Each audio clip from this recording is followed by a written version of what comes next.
दिल्ली में इन दिनों एक ही चर्चा सबसे ज्यादा सुनाई दे रही है। क्या प्रधानमंत्री नरेंद्र मोदी जल्द अपनी कैबिनेट में बड़ा फेरबदल करने वाले हैं?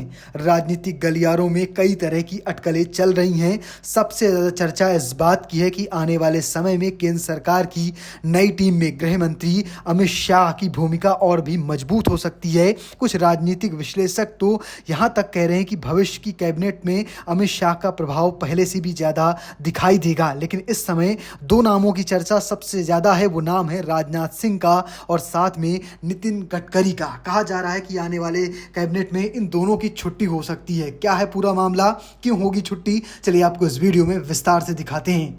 सबसे पहले बात करते हैं रक्षा मंत्री राजनाथ सिंह की। राजनाथ सिंह बीजेपी के सबसे वरिष्ठ नेताओं में गिने जाते हैं। उनकी खास बात यह है कि सिर्फ बीजेपी में नहीं बल्कि विपक्ष में भी कई नेता उनका सम्मान करते हैं। जब संसद में किसी मुद्दे पर सरकार और विपक्ष के बीच तनाव बढ़ जाता है तो अक्सर राजनाथ सिंह बातचीत के जरिए माहौल शांत करने की कोशिश करते हैं। अब सवाल उठता है कि ऐसे नेता का नाम कैबिनेट फेरबदल में क्यों लिया जा रहा है। राजनीतिक हलकों में पहली चर्चा उनकी उम्र को लेकर है। कुछ लोगों का मानना है कि 2027 में होने वाले राष्ट्रपति चुनाव में राजनाथ सिंह को राष्ट्रपति पद का उम्मीदवार बनाया जा सकता है। अगर ऐसा होता है तो यह उनके लंबे राजनीतिक जीवन का सम्मानजनक पड़ाव माना जाएगा।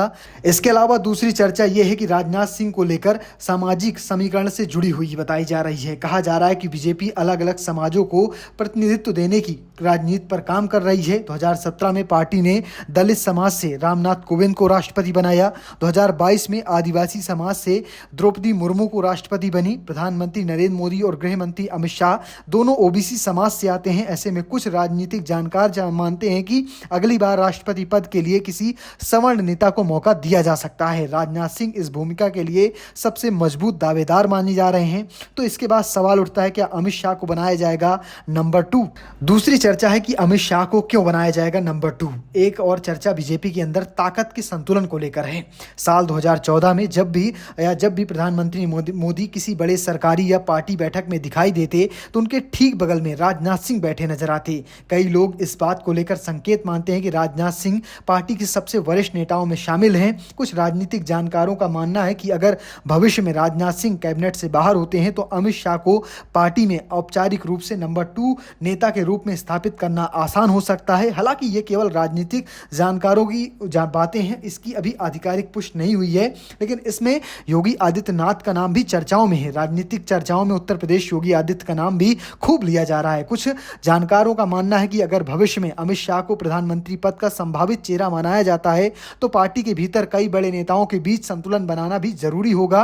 योगी आदित्यनाथ सिंह और साथ में राजनाथ सिंह दोनों उत्तर प्रदेश की राजनीति में प्रभावशाली नेता माने जाते हैं। इसलिए चर्चा है कि दोनों नेताओं का नाम साथ साथ लिया जा रहा है। हालांकि बीजेपी इस तरह की किसी भी रणनीति पर कोई आधिकारिक बयान अभी तक नहीं दिया है। इसके बाद नाम आता है नितिन गडकरी का।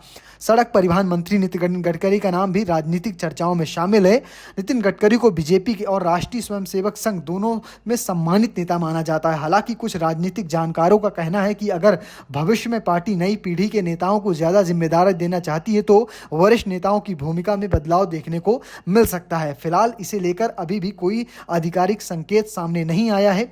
राजनीतिक गलियारों में कई अन्य मंत्रियों के नाम की भी चर्चा है। बताया जा रहा है कि विदेश मंत्री एस जयशंकर, हरदीप पुरी, अश्विनी वैष्णव और धर्मेंद्र प्रधान के मंत्रालयों में बदलाव हो सकता है। कुछ रिपोर्टों में गिरिराज सिंह, वीरेंद्र कुमार सिंह, पंकज चौधरी जैसे नेताओं के नाम सामने आए। हालांकि इन खबरों पर अभी तक किसी भी सरकारी स्रोत ने पुष्टि नहीं की है। इस समय सबसे बड़ा सवाल यही है कि क्या वास्तव में मोदी सरकार अपनी कैबिनेट में इतना बड़ा बदलाव करेगी? क्या जवाब फिलहाल किसी के पास है? राजनीति में आखिर फैसला हमेशा पार्टी नेतृत्व ही करता है। जब तक प्रधानमंत्री कार्यालय या बीजेपी की तरफ से कोई आधिकारिक घोषणा नहीं होती तब तक इन सभी चर्चाओं को केवल अटकलें ही माना जाएगा। इतना जरूर कहा जाता है कि अगर भविष्य में पार्टी ऐसा कोई बड़ा फेरबदल कर होता है तो उसका असर सिर्फ सरकार ही नहीं बल्कि 2029 के लोकसभा चुनाव और बीजेपी के भविष्य के नेतृत्व में साफ दिखाई देगा।